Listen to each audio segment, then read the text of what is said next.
Eh bien, bonsoir à tous. La conférence est ouverte. On essaye d'être à l'heure pour respecter ceux qui sont en distance. Remercier, aller sur le net, la demi-douzaine de courageux qui ont bravé le froid pour venir nous rejoindre en cette fin de journée sur cette conférence sur un très beau sujet qui est l'éducation et le numérique. On sait tous que l'Afrique va être confrontée à un défi incroyable, c'est de former 1,2 milliard de jeunes dans les 20 prochaines années. Aucune zone au monde, même l'Inde ou la Chine, n'ont eu un tel défi à relever. On sait que, c'est moins qu'on puisse dire, il y a beaucoup d'enjeux d'infrastructures, de compétences en Afrique. Euh, Beaucoup de pays se plaignent de ne pas avoir assez d'écoles, pas assez de professeurs. Est-ce que le numérique peut être une solution, une réponse à ces enjeux qui sont absolument cruciaux en Afrique? Encore une fois, je rappelle le chiffre, parce qu'on sait que la population africaine va doubler dans les 25 ans, ça veut dire 1,2 milliard de jeunes informés dès maintenant et pour les 20 prochaines années, ce qui est un véritable défi.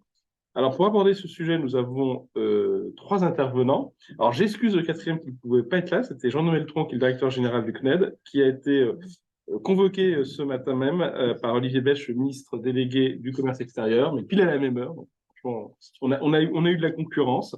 Je crois aussi ce soir, il y a une conférence sur les tech. Donc, c'est un des sujets quand même. On est bien sur un sujet d'actualité, mais nous avons trois intervenants. Alors, d'habitude, je commence par l'ordre alphabétique. Là, je vais faire l'inverse. Je commence par l'ordre rétro-alphabétique. Pour commencer par Ayman Perrin, honneur de femme, je vais vous présenter. Vous êtes CEO de la Digital Skills Foundation. Oui, donc Anne-Mène Perrin, je suis effectivement CEO et fondatrice de Digital Skills Foundation. On est une entreprise à mission avec une mission de l'inclusion et surtout en direction de l'emploi, et on forme en tout ce qui est compétences numériques au départ pour faire en sorte que les gens peuvent effectivement suivre dans cette époque numérique. On forme actuellement, on est basé, on a un bureau en France, en Isère en fait, et on est également un bureau au Rwanda, où on fait un grand projet aujourd'hui à former 80 000 étudiants et 12 000 profs sur tout ce qui est numérique et compétences du XXIe siècle. Ben, je pense que vous nous expliquerez plus en détail ce que vous faites au Rwanda. Alors, je commence toujours dans le rétro-alphabétique. Pierre-Jean Bengozi. Bonjour. Et non, Jean-Pierre, comme il est marqué sur ce slide, c'est une coquille, c'est bien Pierre-Jean. Je te laisse te présenter. Oui, bonjour, Pierre-Jean Bengozi. Donc, je suis directeur de recherche émérite au CNRS, donc les professeurs à Polytechnique, et j'ai été amené à intervenir sur différents projets avec à la fois au Sénégal, en Côte d'Ivoire, au Maroc, donc différents pays africains, à la fois sur des formations, sur des projets de formation d'établissement numérique et dans le cadre de programmes plus spécifiques, y compris au niveau doctorat. Et tu es l'ancien directeur et je suis ancien, voilà, de recherche de Polytechnique, voilà, petite école française. à diriger un laboratoire et avoir quelques responsabilités en matière de régulation des télécoms. Tu étais membre du collège pendant 6 ans. Voilà, exactement. Et enfin, Cyril Bodel, fondateur d'Edinao.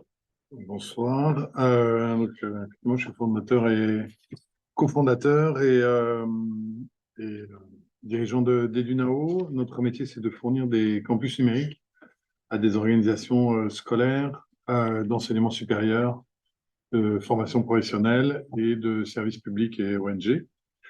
L'ironie veut, et je le dis très simplement, parce que Jean-Michel n'était pas du tout au courant, que nous fournissons des infrastructures techniques à ma voisine de droite pour Digital Skills Foundation. Oui, c'est une coïncidence. Dans une dizaine de pays. Et je pense que Pierre-Jean l'ignore également, nous fournissons les plateformes de formation continue de Polytechnique. Voilà, donc, s'ils sont contents, j'espère qu'ils le diront. S'ils sont moins contents, qu'ils se sentent libres de le dire également, puisque c'est une table ronde. Excellent. Et en très résumé, pardon, on travaille dans une vingtaine de pays, où on sert plusieurs millions aujourd'hui d'apprenants en ligne. Avec quelques centaines de clients. Donc, à nouveau, notre métier, c'est de fournir toutes les infrastructures technologiques qui permettent à des sachants d'enseigner, à des apprenants d'accéder à ce savoir et aux administrations de nos clients, administrations fonctionnelles ou techniques, d'en être opérateurs. Très bien. Merci beaucoup et merci d'avoir accepté d'intervenir à cette conférence de la commission digitale du CIAN, la 4e et dernière de l'année. D'ailleurs, qu'on réfléchisse au programme 2024. D'ailleurs, si vous avez des idées, n'hésitez pas à le signaler. On a quelques échanges à avoir ensemble. Après, il y aura des questions de l'audience. Alors, des gens qui sont présents ici physiquement, les courageux du soir, et puis ceux qui sont alors en direct quand ça sera diffusé, ça sera fini à distance. N'hésitez pas à poser des questions via la petite page de discussion. Virgile pourra nous remonter vos questions s'il y en a. Ça, on fait ça pour la fin. Je voudrais qu'on commence peut-être par un état des lieux, vu de votre fenêtre, bien entendu, donc avec vos différents angles, de l'état des lieux du numérique et de l'éducation en Afrique, sachant qu'il peut y avoir différentes assertions de ce thème. Alors, je vais commencer par une, on verra les autres après. Tout à l'heure, j'évoquais en introduction l'enjeu de la formation globale, hein, pas qu'au numérique, hein, l'enjeu de formation globale en Afrique, 1,2 milliard de jeunes, voire plus, hein, parce qu'il y a aussi la formation professionnelle, donc le chiffre encore plus important. Le numérique peut aider à relever ce défi qui est colossal. Quelle est votre vision aujourd'hui de où on en est? Est-ce que le numérique en Afrique, pour former, quel que soit le domaine, ça marche, ça fonctionne? N'hésitez pas hésiter à donner quelques cas concrets. J'ai envie de parler du Rwanda, je vous donne un coup, je ne sais pas pourquoi. Voilà. Est-ce qu'aujourd'hui, parce que honnêtement, c'est un sujet dont on entend parler moi depuis 10 ou 15 ans, tout comme on parle de la santé du numérique ou de l'agriculture du numérique, et autant on voit des choses avancer dans le domaine de la santé notamment, dans l'éducation, je me pose la question. Alors, c'est peut-être l'ampleur des choses à faire qui masque certains succès, mais d'après vous, où est-ce qu'on en est aujourd'hui sur cette question de le numérique? Peut-être je vais commencer par vous, avec l'exemple pour bien commencer. Oui, pas de souci. Donc, nous, on forme aujourd'hui, donc on va commencer par ça, on forme au Rwanda, en Zambie, en Namibie, en Afrique du Sud. Donc, on est très orienté l'Afrique de l'Est. D'accord. On est très anglo-saxon. On a une entreprise, d'ailleurs, on a plutôt fonctionnement anglo-saxon. Je pense qu'il y a une possibilité de former des gens en numérique en mettant on va dire une parenthèse avec effectivement les infrastructures et les problématiques en fait de financement aujourd'hui qui sont effectivement en place ou qui sont pas en place d'ailleurs, c'est surtout ça qui manque parce que pour tout ça on a besoin quand même un énorme on va dire un sac d'argent pour faire en sorte que ça avance. Mine de rien, je pense que c'est plus simple aujourd'hui. En tout cas, nous, on le voit comme ça. C'est plus simple d'enseigner. Nous, on enseigne en ce moment, on va dire, 15 000 profs, donc dans le secondaire plutôt. Et dans le secondaire, les profs sont plutôt friands d'apprendre et qu'ils n'ont pas cette réticence de se dire à l'ancien temps, c'est mieux. D'accord? Donc, le leapfrog, si vous voulez, le saut, le saut, voilà, il va plus vite et les gens sont plus friands à faire ce saut. Maintenant, voilà, ça prend beaucoup de choses et ça prend surtout, et nous, on est vraiment sur cette base-là, sur tout ce qui est compétences numériques de base.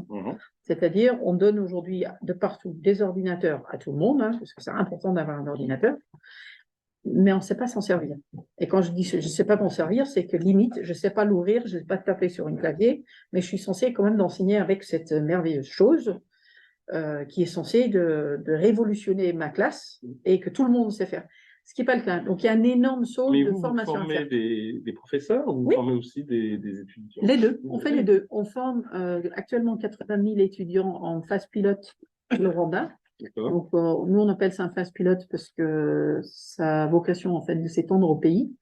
Et donc, cette année, on a fait une phase pilote pour essayer un certain nombre de choses. On a compris aussi que ça doit vraiment être intégré dans le système éducatif, en fait, du pays. Donc, ça va faire partie du curriculum.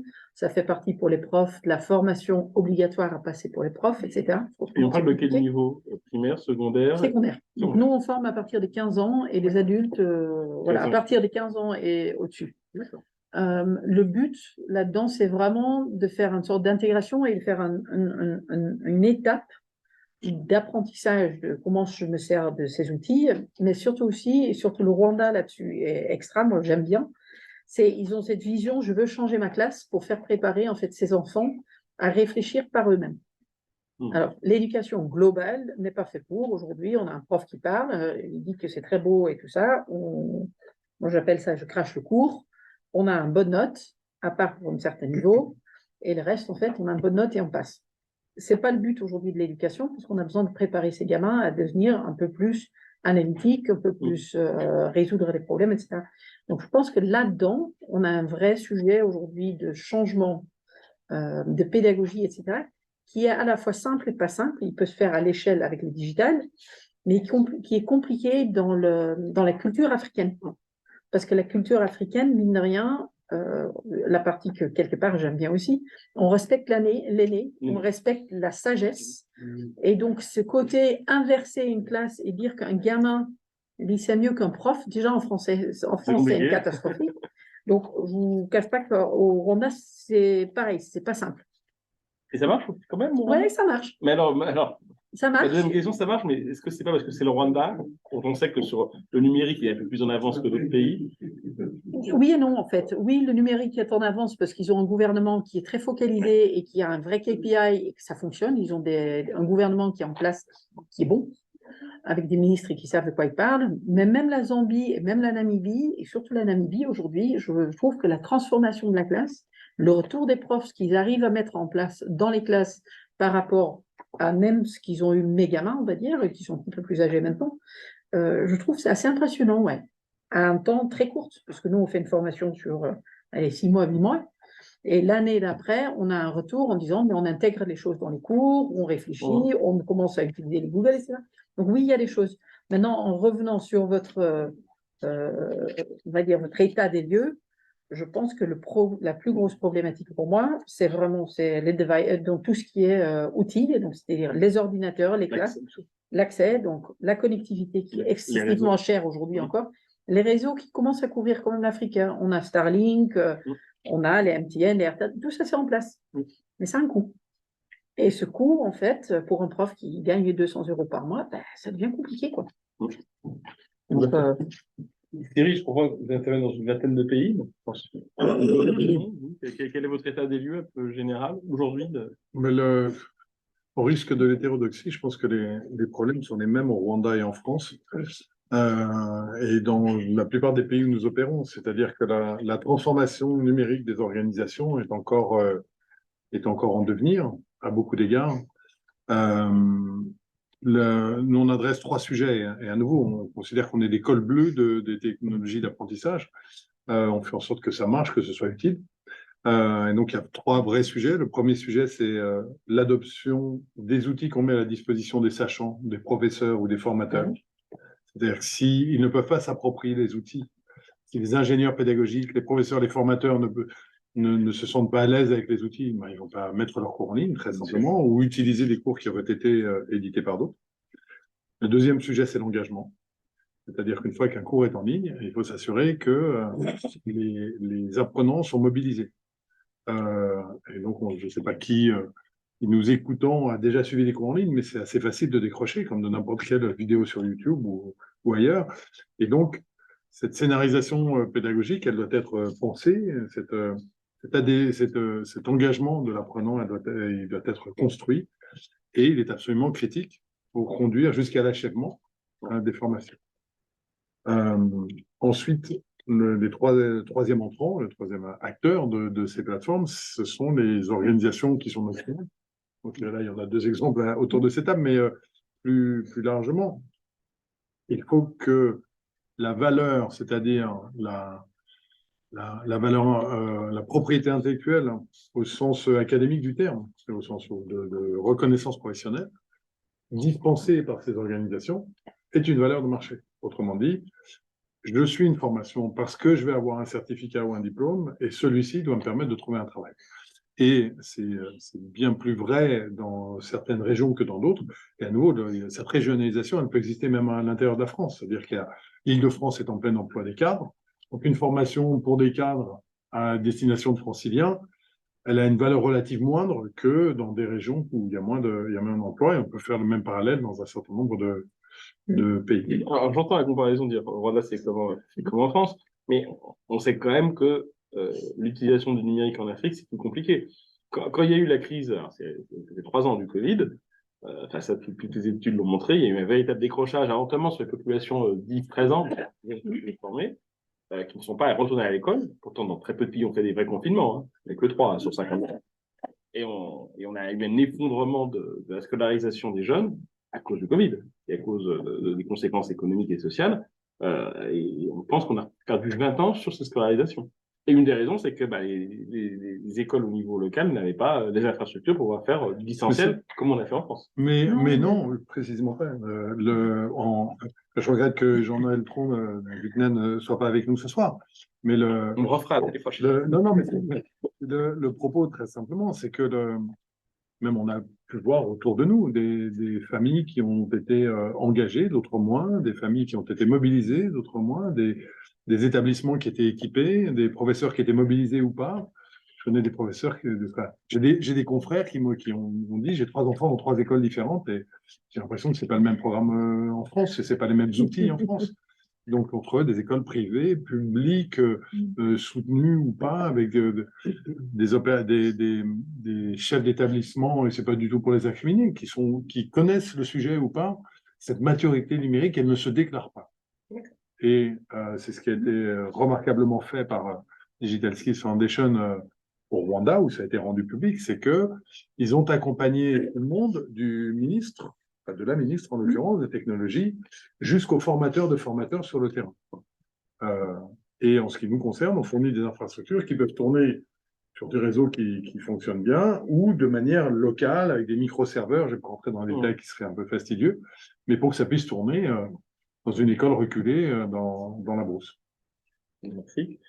Jean, tu fais ta vision de l'état des lieux de l'éducation numérique en Afrique. Je suis un peu moins Ou dans quelques pays que tu connais. Voilà, je suis moins spécialiste et moins avec une vision moins panoramique que mes voisins.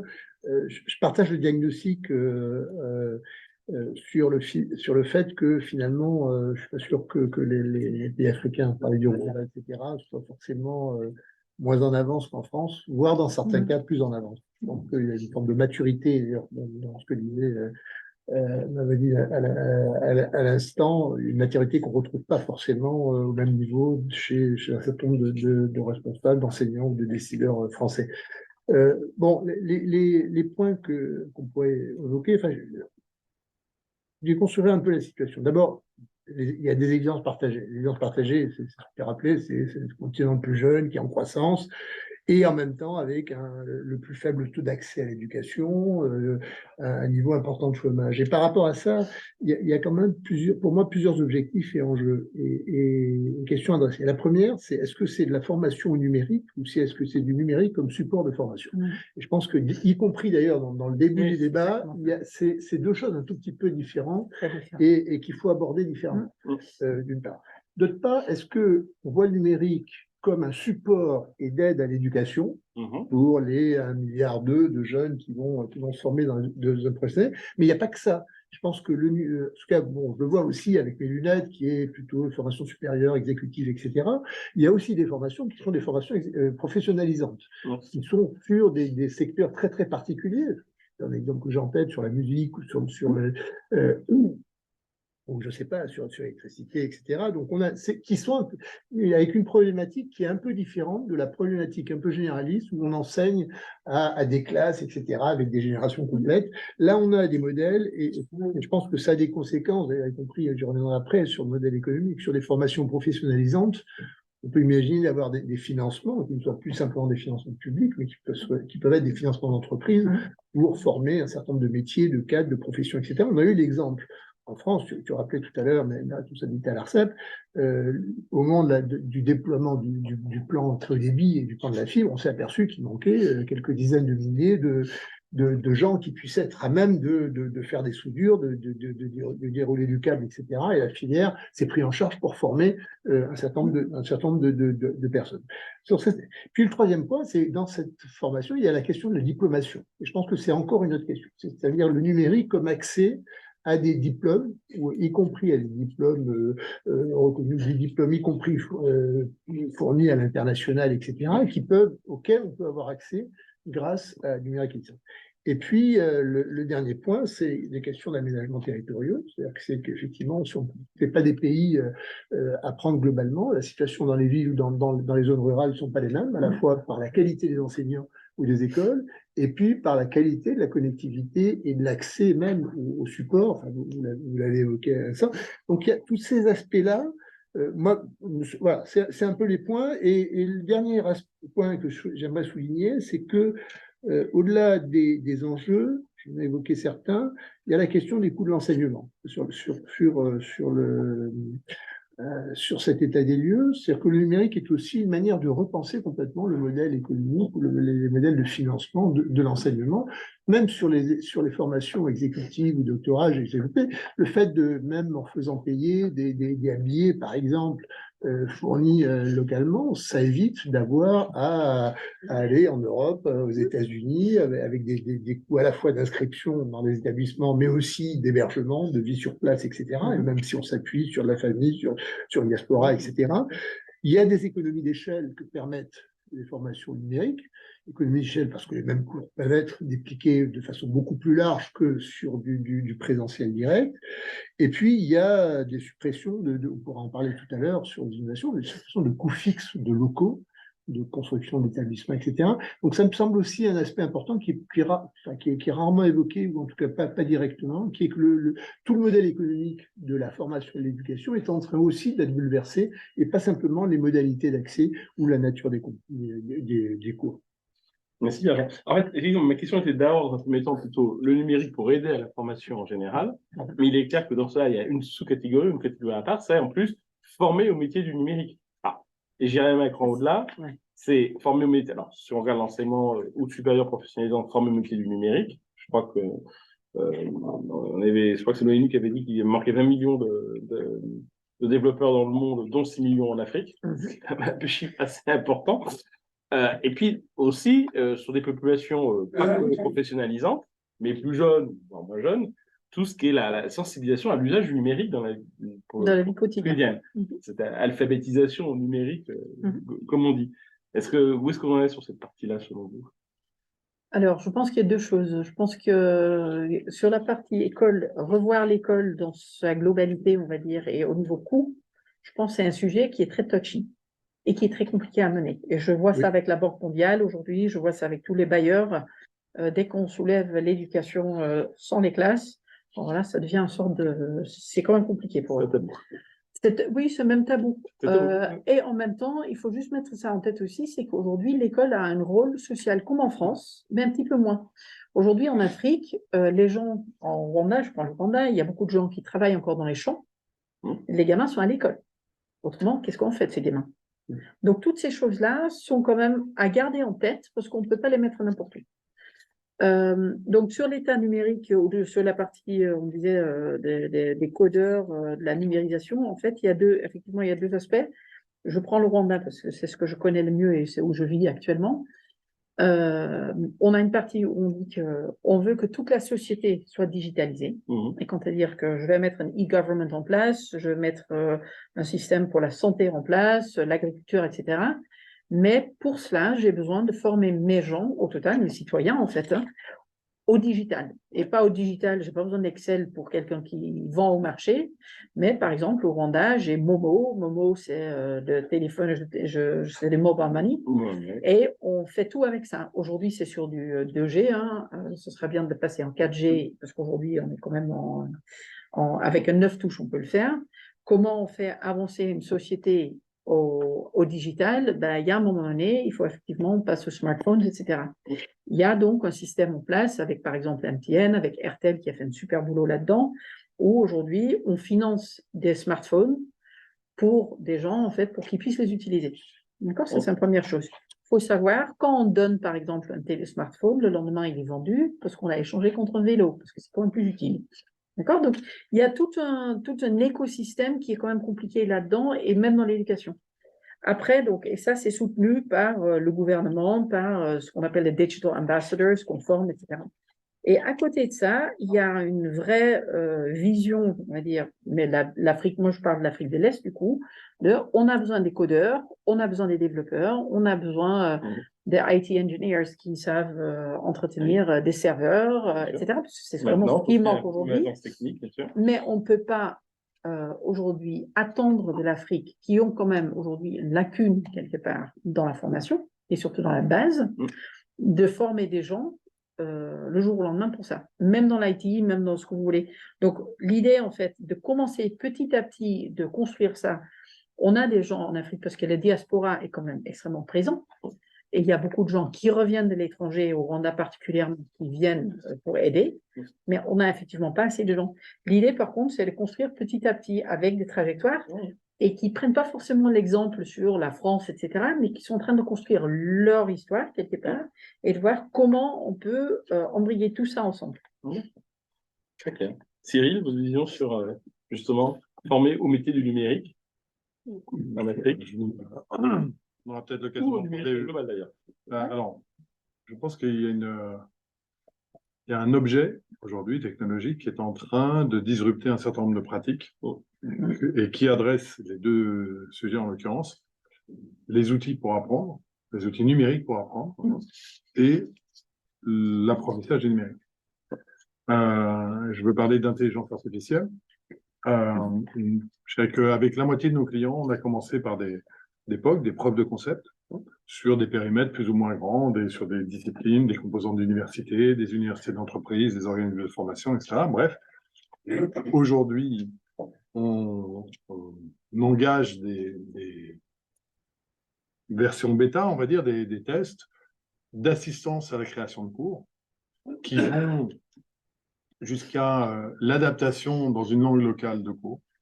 Et donc, demain, peut-être qu'avec Admain, on construira, on adaptera les technologies existantes à son besoin de passer du Rwanda, un pays où, par exemple, l'anglais n'est pas la langue de travail, ou le français, où il est avéré que d'apprendre sa langue maternelle, c'est plus simple que dans une langue secondaire.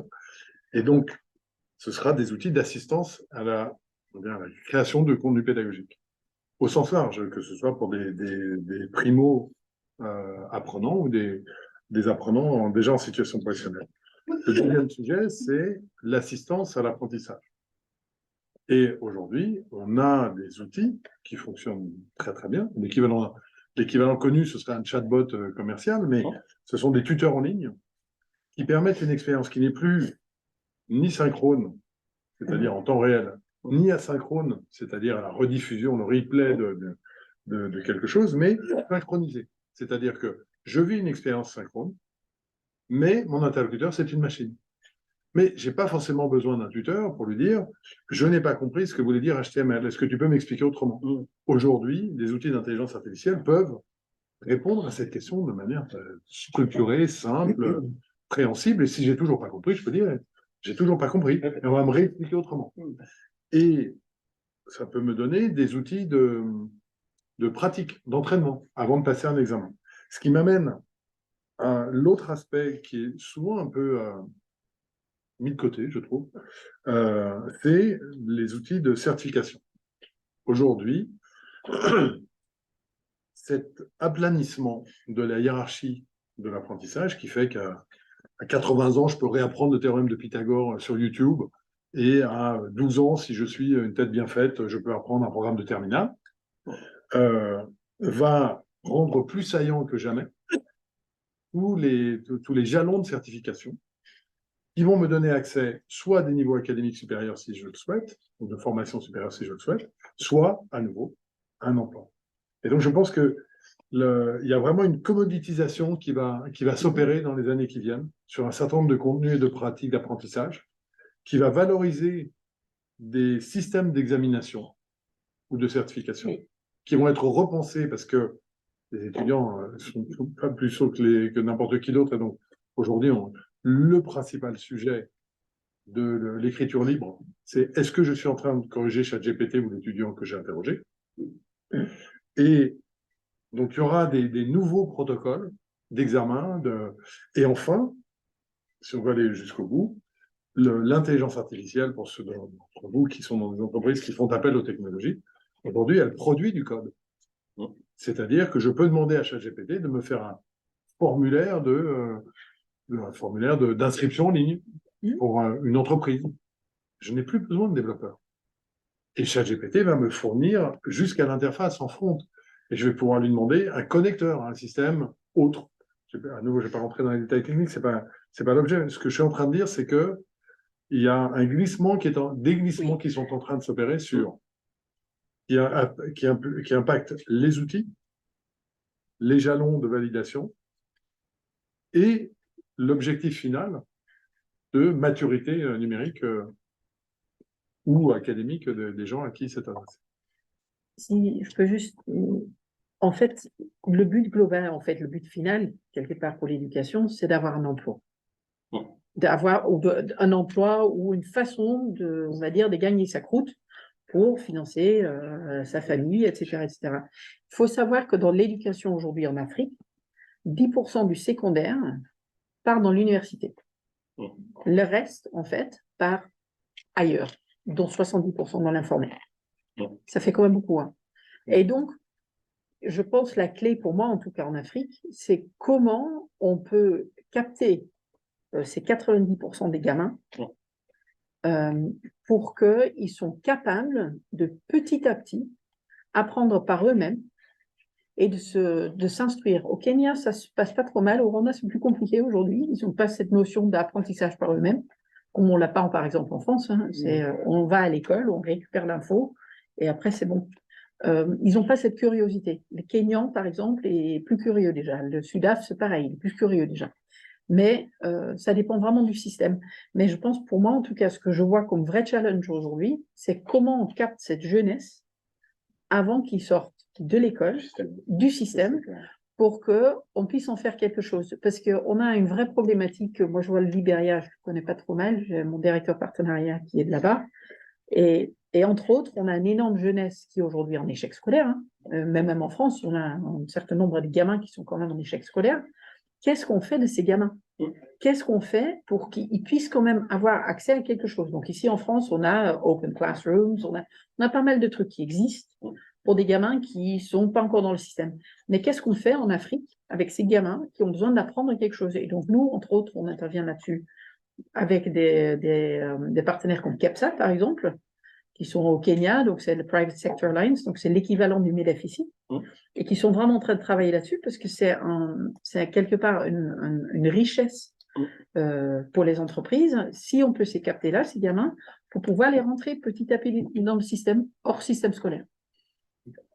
Jean, une petite réaction? Oui, enfin, plusieurs. Je vais prendre de notes. Ah, non, je prends des notes, c'était aussi. Non, mais d'abord parce que formation numérique, je pense que les difficultés du support, c'est-à-dire premier niveau qui était évoqué tout à l'heure, on les rencontre partout. En Afrique, etc. Mais j'habite en lointaine, quasiment à la campagne, etc. Si l'ordinateur tombe en panne, j'ai des problèmes d'imprimante, j'ai des problèmes de connexion. Je pense que les difficultés seront exactement du même ordre des personnes pour des personnes. Donc, cette question de former au numérique, c'est former au numérique pour se servir, pour avoir accès à des outils, la ChatGPT, etc. Est-ce que c'est former pour disposer ou trouver un métier comme support premier niveau, etc. Donc, je pense qu'il y a vraiment plusieurs éléments. L'autre constat, c'est que moi, je suis frappé par la capacité de pouvoir proposer des formations. C'est dommage que Jean-Pro ne soit pas là, mais de proposer des formations sur des métiers où personne n'aurait jamais pensé qu'on pouvait les faire à distance. Je ne sais pas, sur les publicités actuelles à la télévision, on va former un métier d'infirmière, métier d'assistant canin ou cavalier. Tant qu'on ne touche pas les choses, voilà. Mais en même temps, ça se fait à distance. Pourtant, ça se fait à distance. Pourtant, ça se fait à distance, avec des modalités un peu hybrides, etc. Et donc, je pense que c'est des mécanismes d'ouverture qui sont très, très intéressants. Par contre, ce qui a été évoqué aussi tout à l'heure, c'est cette question de la commoditisation. Elle ouvre sur un point qu'on n'a pas évoqué, c'est qui donne ces formations.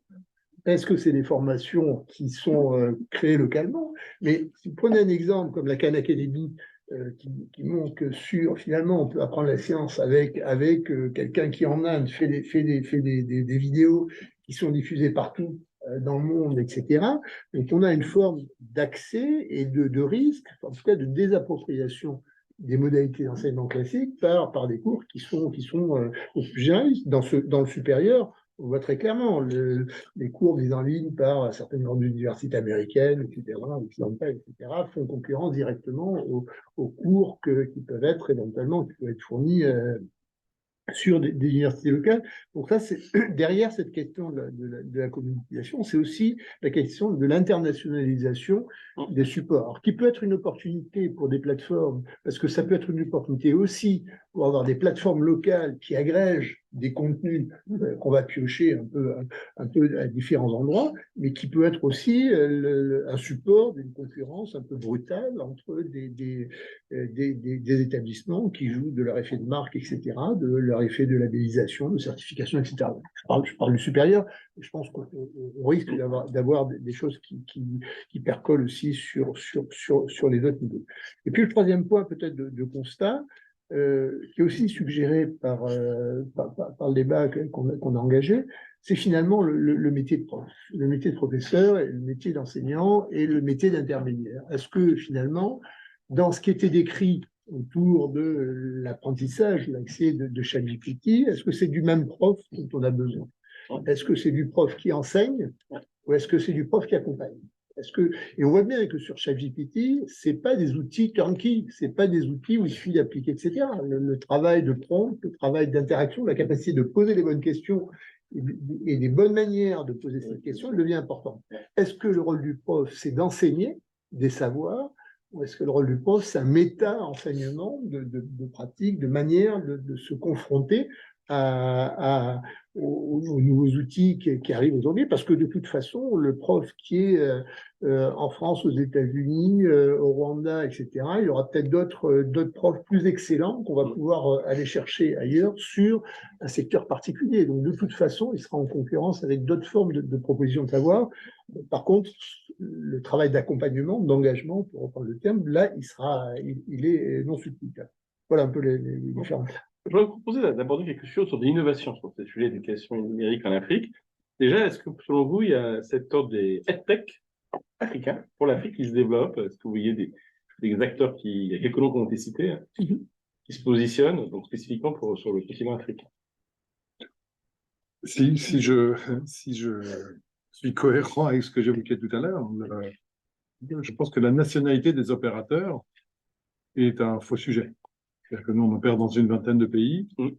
Pour les organisations avec lesquelles on travaille, qu'elles soient éditrices de contenu, comme c'est le cas du Health Skills Foundation, ou opérateurs de savoir, comme c'est le cas de Polytechnique, le sujet de savoir d'où viennent les technologies, comment elles sont opérées, c'est très vite subsidiaire de la proposition de valeur que nous faisons. De EdTech pour l'Afrique. Oui, mais à nouveau, il n'y a pas de pour l'Afrique. Il n'y a pas de pour l'Afrique. Ensuite, ce sont des choix commerciaux, éventuellement, et comme l'évoquait tout à l'heure Anne-Maine, de financement. C'est-à-dire que, on va dire que dans les pays d'Afrique, pour aller vite, souvent les projets sont financés ou cofinancés par des bailleurs de fonds internationaux. L'AFD pour la France, Enabel pour la Belgique, GIZ pour l'Allemagne, localement la Banque africaine de développement. Nous, on travaille également avec des opérateurs non gouvernementaux, comme l'Agence universitaire de la francophonie, l'Organisation internationale de la francophonie, qui sont des facilitateurs, des médiateurs, qui vont permettre aux opérateurs locaux, le cas échéant, d'accélérer leur accès à des savoirs qui sont peut-être un peu plus industriels dans les pays développés que dans les leurs. Mais très vite, la confrontation au terrain est inchangée. La Caisse des dépôts finance depuis quelques années ce qu'ils appellent les TNE, des territoires numériques éducatifs. Ce sont des terrains d'expérimentation. La Caisse des dépôts finance également d'énormes projets d'infrastructure pour donner, en bref, Internet à des établissements scolaires, parce qu'aujourd'hui, je n'ai pas les chiffres en tête, mais on est très loin d'une couverture à 100% des établissements scolaires. Donc l'innovation, en conclusion, aujourd'hui, elle n'est nulle part, peu importe d'où elle vient pour l'Afrique, elle est opérable immédiatement, avec éventuellement à la marge des contraintes locales, et avec des effets de levier de transformation qui sont, comme j'évoquais, très, très puissants aujourd'hui. Et j'ai envie de souligner une chose, c'est que le prix d'accès a considérablement baissé, et que entre ce que pouvaient facturer certains opérateurs il y a encore 6-7 ans et aujourd'hui, les prix ont été divisés par 10. Et pour quelques euros, à quelques dizaines d'euros par apprenant par an, on peut avoir des formations complètes, semi-tutorées, accédant à des diplômes qui donnent accès à l'emploi. On reviendra sur le financement après, effectivement. Sur EdTech. Pour l'EdTech, moi, je pense qu'il y a deux choses. Je pense que la créativité qu'on a en Afrique, on le retrouve peu je trouve, ailleurs. Ils ont le côté, je pense que nous, on a ce côté très formé encore, on est très normé par notre système éducatif, etc. Je pense que je prends le Nigeria, que je connais plutôt bien, ou le Kenya, c'est des pays où on a des idées, on a plein de choses, et on se met en route. Et on verra bien ce qui se passe. Leur problématique, effectivement, et on en parlera après, c'est le financement. Donc, on a des fondations, etc., qui aident pas mal là-dedans. Je pense qu'il y a beaucoup d'idées qui germent en Afrique et qui sont reprises, je vois bien, par des grosses structures plutôt américaines, etc., et qui prennent quelque part des idées, qui achètent des idées, et qui, derrière, on va les fluctuer. Aussi, autant en Europe qu'aux États-Unis, etc. Donc, ça, c'est une première chose. Par contre, en termes d'idées, en termes d'innovation, etc., moi, je pense que l'Afrique, c'est un des continents aujourd'hui où je pense qu'il y a le plus d'idées innovateurs au lieu de se dire qu'on est en train d'améliorer un produit. Nous, par exemple, on a une plateforme qu'on a développée, qui est hébergée effectivement et qui est entretenue avec Edunao, mais qui est basée sur un système extrêmement simple. Et la simplicité, au départ, c'est ce qu'on a développé avec des gens africains, en disant quelles sont les problématiques, etc. En France, aujourd'hui, quand on prend un système éducatif, surtout en France, moi je trouve, c'est ce côté complexe, parce que quand c'est complexe, ça montre que c'est bien. Nous, simplifier des choses, c'est compliqué, en fait. Et on a cette notion, je trouve, c'est vraiment africain, je pense, d'innovation, de réflexion un peu autrement par rapport à nous. Moi, je trouve ça extrêmement riche. Moi, j'ai plutôt plusieurs Africains du continent africain dans mon équipe, entre autres, pour sortir un peu de cette idée, ça doit être comme ça. Nous, on réfléchit, quoi. C'est pas grave. Intéressant. Divergence sur cette dimension innovation et tech. Moi, je suis assez partagé, mais probablement par mes connaissances, hein, en partie du contexte, spécifiquement sur l'éducation. À la fois, on retrouve, vous savez bien, hein, à la fois cette très forte inventivité, innovativité, etc., qu'on a dans l'écosystème numérique africain, et avec, je pense que l'éducation, que je vois pas, en tout cas, où j'ai pas vu d'éléments très structurés qui sortent sur l'EduTech par rapport à ce qu'on peut voir dans les autres domaines. Probablement parce que la nature des financements n'est pas du même ordre, parce que l'accès au marché n'est pas du même ordre, et donc finalement, il y a peut-être une forme de hiatus avec une multiplicité effectivement d'initiatives privées, de start-up, etc., mais qui vont pas forcément se focaliser sur le marché de l'éducation parce qu'il est moins. Deuxième élément, je pense que derrière cette question d'innovation, il y a aussi le fait que c'est pas simplement des innovations, je veux dire, de programmes, etc. C'est aussi des capacités de penser out of the box, de penser complètement différemment les modalités d'enseignement. Y compris, je citais tout à l'heure l'exemple de doctorat exécutif, etc., avec des structures qui sont complètement sans mur. Et ou des formes d'encadrement hybride qui peuvent être synchrones ou asynchrones, qui peuvent être à distance, en présentiel, tout ça un peu en même temps, ou au choix ou à la carte en fonction des uns et des autres. Et ces solutions-là, ces solutions qu'on se construit, elles me semblent possibles aujourd'hui, et probablement beaucoup moins il y a quelques années. Alors le Covid a eu un effet d'accélérateur, je pense en Afrique comme partout dans le monde, hein, des choses qu'on se permet de faire aujourd'hui ou qui sont acceptées, qui n'étaient pas forcément aussi facilement avant.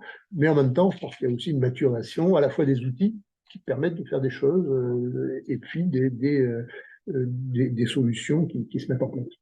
D'accord. Si Cyril a commencé à avoir du sujet du financement, parlons un peu à l'argent, c'est le nerf de la guerre. Mais sortons des aspects infrastructures, parce que ça, on a déjà fait plein de comptes sur le sujet, les bailleurs de fonds sont spécialistes du sujet, donc oublions le mur des écoles, oublions les réseaux de télécom, les équipements. À un moment donné, il y a aussi le financement de la production de ces cours, de la production de ces supports de formation, parce que c'est quand même des choses qui peuvent manquer, hein, donc il y a quand même le fonds, et qui sort des sentiers battus des bailleurs de fonds. On est moins sur de la FRA, on est plus sur du soft, etc. Aujourd'hui, est-ce que vous voyez qu'il y a des entités, des institutions prêtes à financer ce genre de choses sur l'Afrique, donc vraiment la production intellectuelle des cours, après avoir leur dispense, mais ça, on parlera après les enseignants. Est-ce qu'il y a aujourd'hui des modes de financement moi, j'entends bien des États prendre des prêts, même souverains, pour financer des infrastructures numériques ou des salles de cours. Je ne suis pas sûr d'en avoir vu beaucoup, mais j'ai fait des choses qui ont financé la production de cours. cette dispense. Alors aujourd'hui, c'est comment, sur cette partie vraiment le cœur, hein, encore une fois, laissons tomber les aspects AFRA, qui sont, je dirais, plus classiques, mais sur vraiment le cœur de la production intellectuelle de ces cours, et après leur diffusion, où est l'argent? À nouveau, mon sentiment, c'est que l'essentiel du savoir est disponible. Ça ne date pas d'aujourd'hui, ça ne date pas du numérique. Et donc, jusqu'à des savoirs assez avancés, on va dire jusqu'en Master 2, pour faire simple, tous les savoirs sont disponibles, les manuels existent, ils existent depuis longtemps. Un de mes proches a un très très beau parcours académique et il m'a avoué récemment qu'en fait, il n'avait été ni à Sciences Po, ni à HEC, ni dans les 2-3 écoles dont il est diplômé. Il avait habilement négocié avec ses professeurs que s'il réussissait les examens, il n'était pas obligé d'aller en cours. Il apprend très bien dans les manuels, il n'a jamais été. Ceci sera plus au montage. Non, on peut laisser, je ne donnerai pas son nom, je laisserai faire son coming out académique s'il le souhaite, mais ce que je suis en train de dire, c'est que la matière première, elle existe. Si quand on donne ce savoir à des outils d'agrégation, aujourd'hui, des outils techniques, je parlais d'intelligence artificielle tout à l'heure, aujourd'hui, on conduit des expériences qui vont assez loin, où on donne un corpus intellectuel à des outils, on va dire un ChatGPT si on le prend le plus connu, mais il y en a d'autres. On donne des outils, on donne à des outils, on nourrit ces outils avec du savoir. Et si je dis à ChatGPT, je lui donne un rapport annuel et je lui dis, fais-moi un résumé en 3 paragraphes. Certains d'entre nous l'ont peut-être déjà fait. Oui, ça marche bien. Ça marche très très bien. Donc, si on ajoute à ça le pont qui est, fais-moi à partir de ce rapport annuel un cours en 3 chapitres de 10 minutes chacun. Et développe quelques activités pédagogiques qui vont permettre à l'apprenant d'évaluer s'il a bien compris, puis à l'organisation qui héberge ce cours de comprendre si l'apprenant a effectivement bien compris, et que l'on crée les ponts techniques, ce que nous faisons aujourd'hui, pour que ça rentre dans des campus numériques, le travail, il est fait. Et donc, ça, c'est sur de l'existant, et sur de la formation en devenir. On commence on travaille aujourd'hui à la demande d'entreprises en particulier, qui sont des entreprises industrielles, qui ont soit des problèmes de capitalisation, soit des problématiques de formation à l'innovation, qui nous disent, est-ce que vous pouvez brasser tous nos contenus de R&D pour que vos systèmes produisent des cours qui seront après éditorialisés, c'est pas que la machine qui travaille, mais qui seront éditorialisés pour que nos nouveaux recrutés, ou les gens qu'on a besoin de former, puissent avoir accès à ces savoirs dans une manière qui soit structurée, dans une approche didactique. Donc en fait, c'est l'IA et les chatbots qui vont tout faire, et puis le prof. C'est pas l'IA et les chatbots qui vont tout faire. Non. Il y a quand même quelque chose qui est assez... Si on regarde, je vais faire un parallèle qui est peut-être grossier, mais sur 20 ans, les dépenses des ménages, en France, mais je pense que c'est à peu près partout pareil, dans la culture, sont globalement inchangées. En revanche, la part relative, on va dire, de paiement de droits d'auteur, donc j'achète un livre, j'achète un disque, j'achète un CD, un DVD, etc., et la part des outils a complètement basculé. C'est-à-dire que, je prends un exemple grossier, j'ai été embauché, je peux le dire, j'ai acheté une chaîne IFI, elle durait entre 20 et 40 ans. Aujourd'hui, j'achète un téléphone portable, je m'efforce de le garder 3 ans. Et je regarde des films sur YouTube, je ne paye pas de droits, c'est moi, éventuellement, je suis dans l'audience publicitaire, éventuellement, je paye un abonnement à Netflix, ça coûte 10 € par mois, c'est le prix d'une place de cinéma. Si j'allais au cinéma, voilà, je vais moins au cinéma. Pour les livres, je vais payer, en France, c'est un peu singulier, mais dans plein de pays, je vais payer des droits d'auteur dégradés pour accéder à des livres en ligne, etc., etc.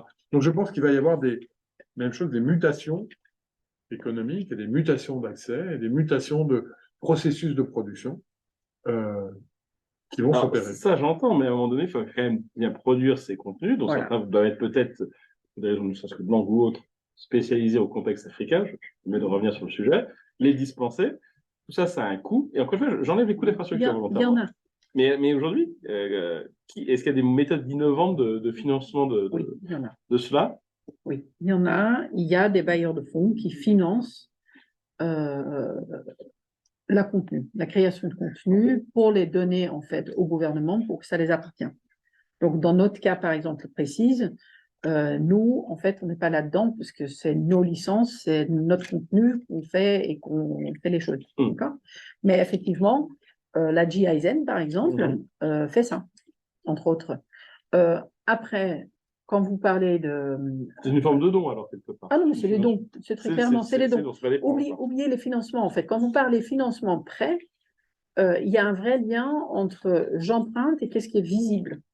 D'accord? D'où mon point. Visible. Pas l'infrastructure. c'est ça mon point. D'accord. Donc, il y a politique, dit ordinateur. Regardez, j'ai distribué 10 000 ordinateurs du monde. Regardez, je vais devenir président, je vais faire un super truc. Regardez. J'ai formé 10 000 profs et je vois rien, en fait. Je vois ni les résultats tout de suite. C'est Et mon en point. plus, c'est pas. Non, mais c'est exactement ça.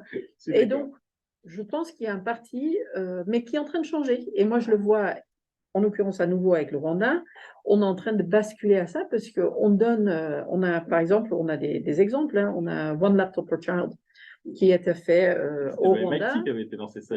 Oui, c'est oui, ONPC, donc ils ont fait ça au Kenya, ils ont fait ça, bon, ça a été un flop complet. C'est un flop.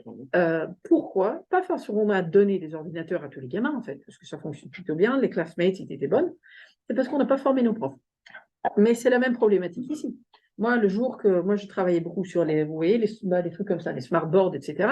Et j'en avais négocié une pour à la maison, parce que je bossais avec, et les gamins étaient là-dessus. Le jour que c'est arrivé à l'école, et qu'on a un smartboard à l'école, fabuleux, et que mon gamin a dit, mais vous savez pas comment ça marche? Regardez. Et bon, ça marchait. Et le prof, il a fermé le truc, il a dit, c'était très bien, hein, c'était très beau ce que tu as fait, chérie, mais c'est fini. Et après, ils ont parlé sur autre chose. Pourquoi il n'a pas été formé et qu'on perd face? Et on ne peut pas faire moins aujourd'hui. Dans le système éducatif d'aujourd'hui, le prof n'est pas il n'a pas encore la place de facilitateur, il a la place du sachant. Et donc, la place du sachant, de passer de place de sachant à une place de facilitateur, c'est un vrai changement d'attitude, c'est un vrai pari. En France, c'est compliqué. Voilà. Ah non, mais en France, moi, j'en parle même pas, moi, j'attaque même pas la France. Je suis là, C'est bien. je fais absolument autre chose là-dessus, mais je pense que la clé, en fait, elle est là-dedans. C'est que le jour qu'on a compris qu'un gamin, il peut apprendre par lui-même, un gamin à 5 ans, il est curieux, il a envie d'apprendre. Un gamin qui a 13 ans ou 15 ans à l'école, il n'a pas envie d'apprendre, ça ne l'intéresse pas du tout. Et c'est pas parce que, en fait, il n'a plus envie, c'est parce que notre système, et c'est globalement, c'est un système global aujourd'hui, c'est qu'on enlève cette curiosité d'apprendre. Et je pense que la clé aujourd'hui de la réussite, et c'est ce qu'on essaye de mettre en place à nouveau par nos cours, par nos façons de faire avec nos profs, etc. au Rwanda, c'est comment j'inculque quelque part cette curiosité à nouveau de vouloir apprendre par moi-même des trucs intéressants. Alors, vous, typiquement, je prends le cas de Digital Skills Foundation, vous êtes financé par qui? Nous, aujourd'hui, on a été financé par la GIZ. On a un tout petit projet avec avec Expertise France, pas avec Expertise France. Et on est financé par une philanthropie américaine et par une fondation américaine. D'accord, donc c'est vraiment la logique. Nous, on est là-dedans. On est en train de faire deux choses. Sur notre cas, nous, on a une partie publique et on est en train de partir aussi pour le privé. Parce que nous, en fait, ce qu'on a remarqué, entre autres, on travaille avec CAPSA et tout ça, c'est qu'on a une vraie problématique sur le continent africain pour les jeunes, mais aussi dans l'entreprise où on ne sait pas se servir du numérique. Et je vais aller plus loin, en fait. Moi, j'ai des gamins qui ont 21, 22 et 23, dont un qui est extra en informatique et tout ça, et mes deux autres, ils sont très bons en réseaux sociaux, c'est fabuleux. Quand je les mets devant l'ordinateur pour faire de l'Excel, de base de données, etc., il y a un sort de mur là blanc là, qui arrive. Et ce n'est pas parce que c'est juste, ils n'ont pas appris. Aujourd'hui, on pense que nos gamins ont cette connaissance parce qu'ils sont sur Internet, etc., ce qui n'est pas le cas. Et moi, je finance, ou je ne fonctionne pas en tant que mon entreprise, ne fonctionne pas qu'avec Instagram. C'est un peu compliqué à gérer une entreprise par ça. C'est dingue. C'est dingue, hein. C'est pareil, j'ai eu la même réaction. Et donc, Parce que vous n'êtes pas formé. non, je ne suis pas formée, je suis mal formée. Je pense que c'est un petit peu ça. Et donc, je pense qu'il y a un vrai sujet là-dedans. Et donc, cette transformation de l'éducation, de la curiosité, de créer cette curiosité au sein des gamins aujourd'hui, mais même au sein des profs, avoir un prof qui a envie d'apprendre, c'est pas inné aujourd'hui chez un prof. Tu peux dire deux mots des données aussi, parce que c'est une partie qui est importante aussi. Le financement de l'accès aux données. Le financement de l'accès aux données. C'est une question de la salle. En fait, pour avoir les contenus, il faut que les personnes accèdent à des données. Donc, vous, comment Allez, vous alors, faites, nous, oui, on a une les plateforme, donc nous, on travaille directement avec le gouvernement. Donc, en l'occurrence, au Rwanda, on a un partenariat avec le ministère de l'Éducation et le ministère de l'ICT, c'est un co-tutelle sur ce sujet-là, et avec la philanthropie, donc c'est une sorte de quadripartie, là. Et ils ont une licence qui permet d'avoir 80 000 étudiants et 12 000 profs, ou un peu plus, un peu moins. Donc là, vous vendez une prestation. On vend une Là, prestation. c'est plus de la philanthropie, c'est une vente de prestation. Oui. Par contre, ce qui est extra, moi, ce que j'aime beaucoup, en fait, dans ce qu'on fait aujourd'hui, c'est qu'on travaille sur la notion d'accountability, c'est-à-dire le retour sur investissement et qui fait quoi. Donc, on a un dashboard, donc une sorte de système de suivi qui permet de savoir qui, quoi, comment, à quel moment a complété les choses. Et donc, pour le gouvernement, en l'occurrence, et en termes de financement, je pense que c'est clé, en fait, pour un gouvernement, c'est aujourd'hui, nous, on est capable de dire, on a par exemple au Rwanda, on a 30 districts. Chaque district est géré par un maire. Il est responsable du résultat dans son district. Tu vois. Moi, je peux dire à un ministre, il a un dashboard, il regarde son dashboard le matin, il dit, là, il y a un petit sujet là, parce qu'à Gazabo, là, ça va pas du tout, et à Nyungwe, ça va pas du tout non plus. Je passe un petit coup de fil au maire, et derrière, il y a les écoles qui suivent. D'accord ? Donc, au Rwanda, c'est un pays qui fonctionne beaucoup par les KPIs, par les choses comme ça. En intégrant tout ça dans un système et tout ça, ça marche. Parce que on a accountability, on peut dire quelque chose. Je pense pour un financeur, et je le vois avec les fondations dans lesquelles ils travaillent, etc., le fait d'avoir un suivi et de pouvoir voir en toute transparence ce qui se passe au jour le jour, c'est quelque chose d'extrêmement important. Et même ça, je pense que là-dedans, même pour un gouvernement, ça les permet de dire, regardez ce qu'on a fait. Prends à nouveau le Rwanda. Le Rwanda a une un NST1. Un NST1, c'est vraiment leur objectif premier, en fait, pour 2024, qui dit 60% de ma population doit avoir une compétence numérique. Beaucoup, 60%. C'est énorme. On a un peu moins aujourd'hui, mais bon, on va y arriver petit à petit. Mais le suivi d'un dashboard, le suivi de tous ces trucs-là, si tu veux, ça permet en fait de suivre et donc de pouvoir dire on a réussi, on n'a pas réussi. Pour un bailleur de fonds, pour toutes ces choses-là, mais même politiquement, c'est super important. Et je sens que vous allez compléter. Non, mais pour répondre sur le financement, nous on est autofinancé. Pour répondre à la question sur les données, je ne suis pas sûr de savoir ce que ça recouvre, mais en tout cas, le premier enjeu, c'est la construction d'une expérience. Le deuxième enjeu, c'est l'accès, c'est de donner accès à cette expérience. Et c'est généralement là qu'il y a une transaction, soit directe, c'est-à-dire je paye pour accéder à un cours, soit indirect, quelqu'un paye pour que j'y accède, soit une institution académique, un centre de formation, ou j'y entre librement. Et la troisième chose évoquée à l'instant par Anne-Maine, c'est le pilotage de cette transformation numérique. Et nous, on fournit, par exemple, des outils, des assistants d'engagement qui permettent de mesurer effectivement, quasiment en temps réel, qui suit quel cours, à quel endroit, comment, avec quelle réussite, etc. Et ça veut dire quoi? On est autofinancé, Delia. Nous, on est une entreprise. Nous, des clients. Donc, on a des clients qui sont des clients institutionnels, et eux-mêmes qui payent une prestation, c'est ça. Oui, c'est absolument. ça. Donc, nous, notre métier, nous, on est piloté par la satisfaction et la réussite des projets. C'est-à-dire qu'à la différence d'autres, on ne prendra jamais un projet dont on pense qu'il n'aboutira pas ou qu'il part sur des présupposés avec lesquels on a du mal à être aligné. Non, mais ça paraît idiot, mais non, je suis cofondateur d'un syndicat qui s'appelle les Tech France, qui a en ce moment même une conférence aussi sur les tech en Afrique. Merci d'être là. Un certain nombre On a fait un troc. Et un certain nombre d'acteurs des tech se désolent que les financements des institutions publiques ne soient pas continus. C'est de l'investissement, c'est de la financement, etc. Le choix qu'on a fait, ça a été de se porter sur des technologies ayant des usages avérés, une valeur avérée, aussi faible soit-elle, mais en tout cas transactionnelle, pour rentrer dans des logiques de relations continues. Donc l'enjeu pour nous, c'est toujours de nous demander comment on apporte de plus en plus de valeur, et accessoirement on travaille sur des technologies open source.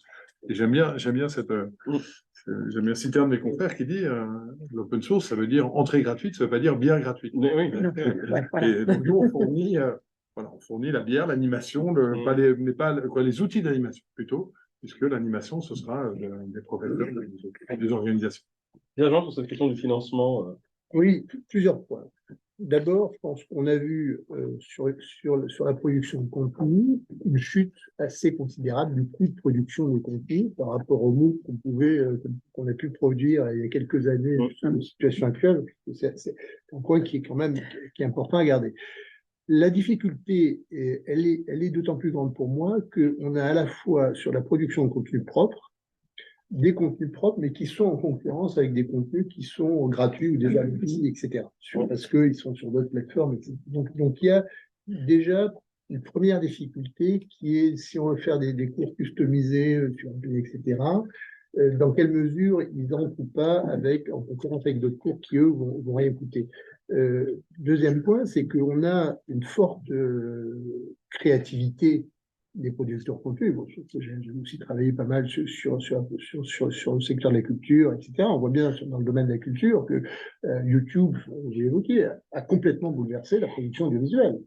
Avec des youtubeurs qui ne passent plus par la formation classique, qui vont pas plus mettre 3-4 ans voire plus pour se former, voire même des musiciens, quand on leur demande quel instrument vous pratiquez, ils vous regardent avec des grands yeux parce qu'en fait ils font de la musique sans pratiquer l'instrument, simplement sur des ordinateurs ou des plateformes, etc. Et ça, je pense qu'on va le retrouver. Je parlais de la Khan Academy tout à l'heure. On voit bien sur le tuto la place extrêmement importante des tutos. Donc, je pense qu'il y a une nouvelle configuration des contenus qui est en train de se mettre en place et qui va challenger les modèles qui sont finalement des transpositions des cours traditionnels qu'on bascule vers des supports numériques. Et l'économie de toutes ces alternatives sont pas du tout du même ordre.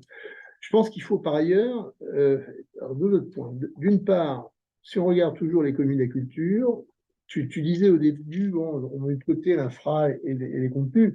Est-ce qu'on peut vraiment les mettre de côté? Est-ce que ce que nous apprend l'économie de la culture et toute l'économie des plateformes dans le digital, c'est justement une interconnexion de plateformes? Oui, mais ma question, c'est voilà, c'est le financement plus nouveau ou innovant, est-ce que c'est ça? Est-ce que c'est de la subvention? Complètement. Ou est-ce qu'on ne va pas dans une situation où c'est les plateformes qui vont être amenées à prendre en charge les contenus dans les modèles économiques de la plateforme technique, comme avec des contenus qui servent un peu à faire tourner la machine, etc., comme on peut le voir dans le reste du secteur du numérique. Et puis, dernier point, sur ces questions de financement, on reste toujours, après je sais bien, mais quand même, je sais bien qu'il n'y a pas que la formation initiale, mais d'autres choses, mais on continue quand même de raisonner constamment sur les modèles de formation initiale. Quand je disais tout à l'heure, au début, il y a aussi des formations qui sont très professionnalisantes, très spécifiques.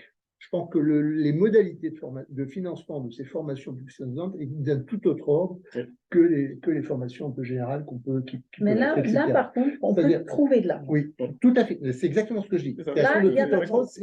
À savoir, soit parce que les apprenants acceptent de payer pour des formations qui vont leur permettre d'avoir accès directement au métier, soit parce qu'on peut avoir aussi des entreprises, je parlais tout à l'heure des filières télécom, qui vont accepter de financer les formations, qui vont les aider à trouver longtemps les personnes dont elles ont besoin, que ce soit dans la restauration, dans le domaine de la tech, dans des domaines, dans n'importe quelle filière.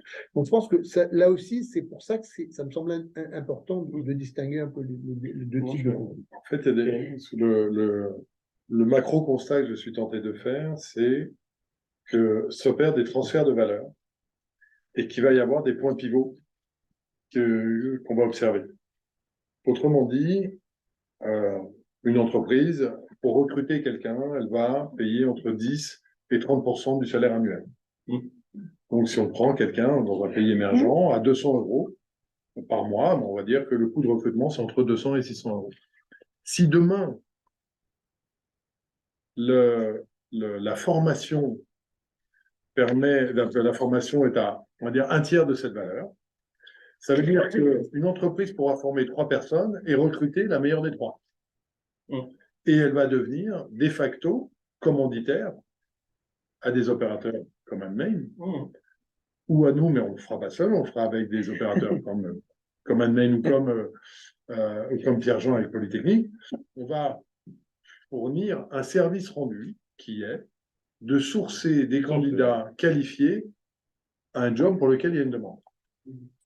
Et on va, dans ma compréhension, arriver à des niveaux de liquidité qui sont du savoir et de l'emploi qui sont assez inédits en dehors de contraintes sociales.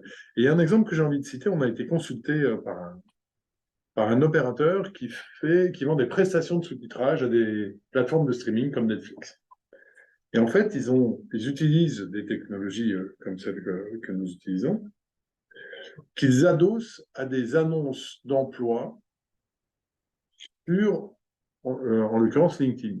Et donc, ils disent à des profs de langue, est-ce que ça vous intéresse d'avoir un job en plus où vous allez pouvoir gagner de l'argent en faisant de la traduction, de sous-titrage pour de la fiction, pour des plateformes de streaming. Donc, les gens viennent sur la plateforme et là, on leur dit, OK, on va commencer par passer un test. Et j'évoquais tout à l'heure la certification. Et donc, ils deviennent auto-certifiants du niveau de capacité de traduction des opérateurs. Pour ceux qui passent les tests, alors ils leur disent, OK, on a un entretien. Et éventuellement, j'ai des proches qui ont été recrutés de cette manière, il n'y aura même pas de synchronicité dans les entretiens. On va leur dire, présentez-vous en 3 minutes, postez la vidéo. Vous pouvez la refaire 10 fois jusqu'à ce que vous soyez content. Racontez votre parcours, même chose, 3 minutes. Hein, tout ça est plié. Éventuellement, ça va être analysé derrière à nouveau par de l'IA. Et on est assez loin de la science-fiction. Ces choses-là aujourd'hui se passent. Et en aval, il y aura éventuellement un moment de contractualisation synchrone. Et ils vont revenir sur la plateforme d'apprentissage pour apprendre à utiliser les outils de sous-titrage. Ils ne sont toujours pas payés. Et quand ils auront après utilisé les outils de sous-titrage qui leur permettent d'utiliser le savoir académique qu'on a avéré qu'ils avaient, alors on va leur dire, voilà, c'est le dernier épisode de telle série ou de tel documentaire. Voilà, on te propose X euros ou dollars ou peu importe la monnaie pour en faire une traduction dans ta langue de sous-titrage. Et aujourd'hui, en plus, ces traductions, tous les traducteurs le savent, ils utilisent des outils comme Google Translate pour les plus novices, comme DeepL pour les plus aboutis, pour faire ces traductions. Donc, même ceux qui sont c'est des vrais humains qui font un vrai travail, en fait, utilisent à leur fin propre des outils qui sont préexistants. Donc, voilà, c'est ce que je voulais dire en un petit peu long, c'est il y a des transferts de valeur qui sont en train de s'opérer, des pivots qui vont faire basculer des pratiques d'un modèle ancien, un modèle qui reste à inventer dans certains cas. Moi, j'ai juste une dernière question avant de laisser quelques temps pour les questions de la salle ou via Internet. C'est quoi le plus gros défi alors sur ce sujet de l'éducation numérique en Afrique dans les années qui viennent? C'est la question du financement, j'y reviens, les infrastructures, ça a été évoqué, de la formation des professeurs. Je pense que c'est quoi le défi numéro 1? C'est l'alignement des moyens et des ressources. C'est-à-dire que notre modèle colbertiste veut que ce soit la même éducation pour tous. En pratique, on sait que c'est pas exactement le cas, qu'il y a des quartiers privilégiés, d'autres moins, des familles privilégiées, d'autres moins, etc. Des écoles de bonne, voire très bonne tenue, comme Polytechnique, et d'autres qui essayent d'atteindre ce même niveau. Donc, le moyen de faire basculer des environnements, c'est d'aligner des forces en présence qui peuvent se catalyser les unes les autres. Et aujourd'hui, de dire, voilà, X entreprises qui ont besoin de Y collaborateurs, on va regarder quels sont les métiers qui sont communs et quels sont les savoirs que l'on peut mettre en place. Et quelqu'un évoquait tout à l'heure je crois que c'est Pierre-Jean, pour des besoins de poseurs de cap au moment de la transformation, de 3G, 4G, etc. Pour les former, très bien. Si on met des formations en face de candidats et qu'on leur fait une promesse d'emploi à la fin, voire de portage de leur formation, ce qui était la vocation du CPF à certains égards, voilà, on a aligné les ressources et les moyens. Quand je vous entends, je vois la mécanique se structurer sur ces emplois professionnalisants supérieurs. Dans ce cas-là, le vrai défi, c'est pas comment on fait les 10 années d'avant. Parce que ces modèles économiques que vous écrivez, je les trouve très intéressants. On voit effectivement ces changements. Mais sur les plus jeunes, parce qu'à un moment donné. Pour les plus jeunes, aujourd'hui, je pense que la plus grosse challenge, en fait, c'est le manque de profs. Et ça, mais il n'est pas qu'en Afrique, hein. Il est mondial. En France, il nous manque des profs. Il est peut-être plus exacerbé encore en Afrique, dans certains Oui, pays. Hein. oui. Et en fait, on n'a pas le temps et pas le financement, si vous voulez, pour les former tous ensemble. Et je prends un exemple. En Zambie, en une année, on a embauché 30 000 profs. J'ai un ministre qui me dit, j'ai un vrai sujet, là, je ne comprends pas, j'ai beaucoup de turnover, en fait, avec mes profs. Je dis, d'accord, ils sont formés? Ben non, ils n'ont pas été formés. Ah bon, d'accord. Et donc, on a des gens qui sortent du bac ou du bac plus 2 maximum, et qui font, en fait, qu'on jette devant les classes, parce que quelque part, on les jette dedans, qui se trouvent devant les classes avec 40 à 50 gamins, entre les gamins de 4 ans jusqu'à 12, d'accord? Moi, 60 gamins avec de 10 ans, je ne sais pas faire. Hein. Et pourtant, je suis maman et tout, alors 60, je ne sais pas faire. Donc, un gamin de 20 ans, encore moins. Donc, comment on va les former? Et je pense que la technologie, c'est un des sujets qu'on a aujourd'hui, on est là-dessus, c'est comment on peut former à grande échelle, pas forcément tout en détail, etc., mais au moins donner un point de départ, commencer à former leurs profs. Et nous, on est là-dessus, par exemple, là, on parle avec Edunao, effectivement, parce qu'ils ont une plateforme, mais on est sur le mobile. Nous, en Zambie, on forme les gens en digital, mais en fait, ils sont tous sur le mobile. Donc, train the trainer. Train the trainers, mais c'est même pas train the trainers, c'est qu'on a une formation en ligne qu'ils ont sur leur téléphone et qu'ils font au fur et à mesure, ils rentrent là-dedans. Donc, il y en a un pour pre-service teachers, il y en a un autre pour quand ils sont déjà en place, et on en a une, par exemple, pour l'équilibre d'un prof. D'accord? Avec les Covid, par exemple, on a un vrai sujet. Des profs qui sont en burn-out, les profs qui n'en peuvent plus, etc., comme beaucoup de gens. Un prof, il a besoin d'avoir aussi un développement personnel, etc. Donc, on est plutôt sur cette zone-là où les gouvernements disent aujourd'hui, cette partie-là, sans aller dans le détail de l'apprentissage des maths ou des biologies ou je ne sais pas quoi, déjà qu'on les donne une posture en classe.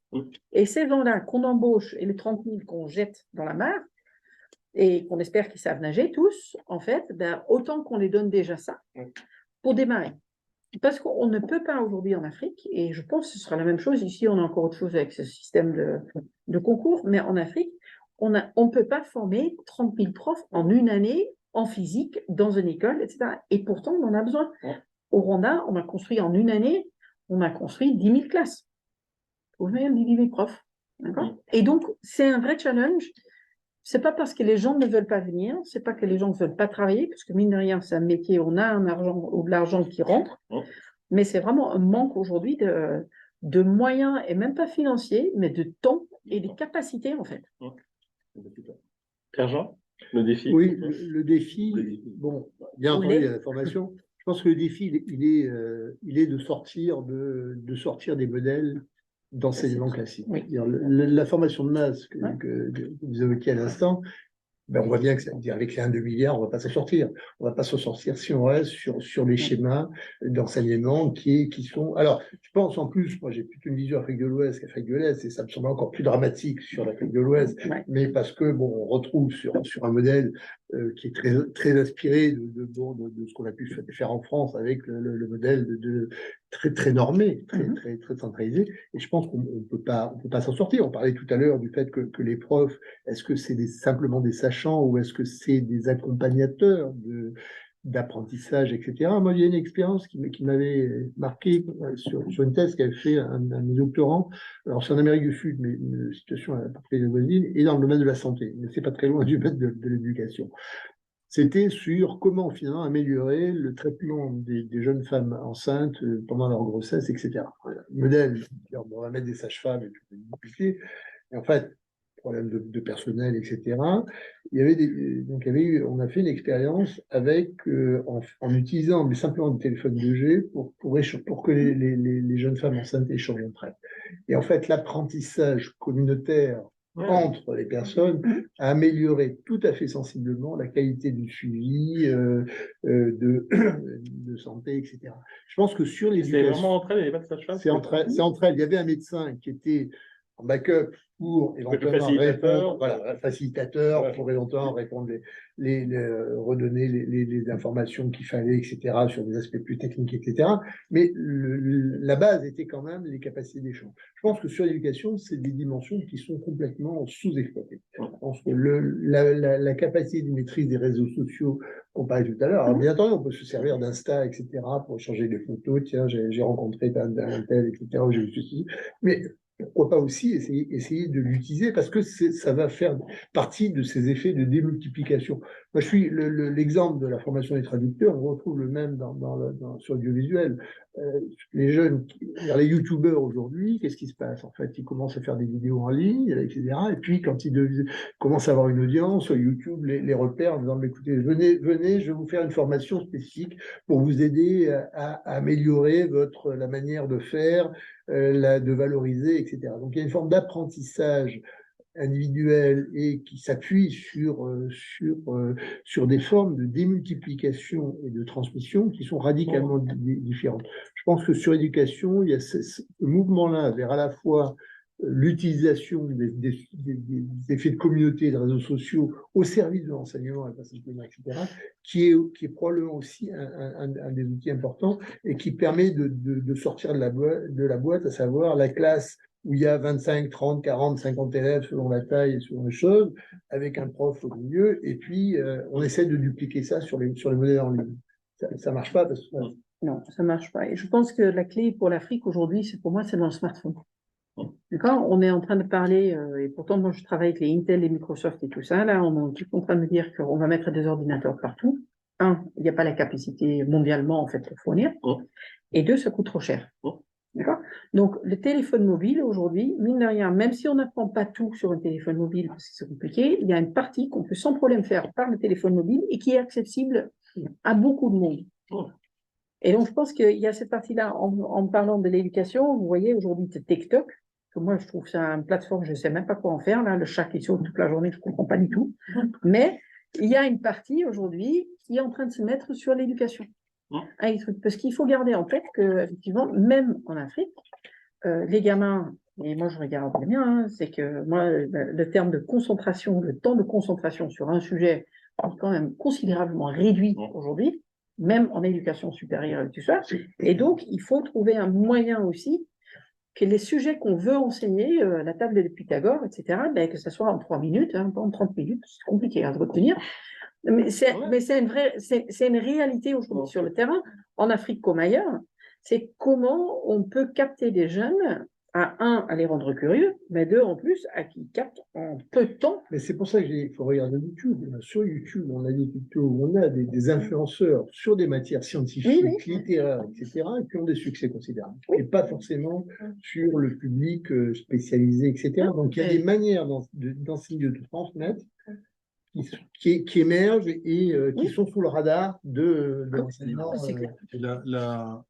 In fine, ce qui est en train de s'opérer est finalement assez classique de toutes les industries.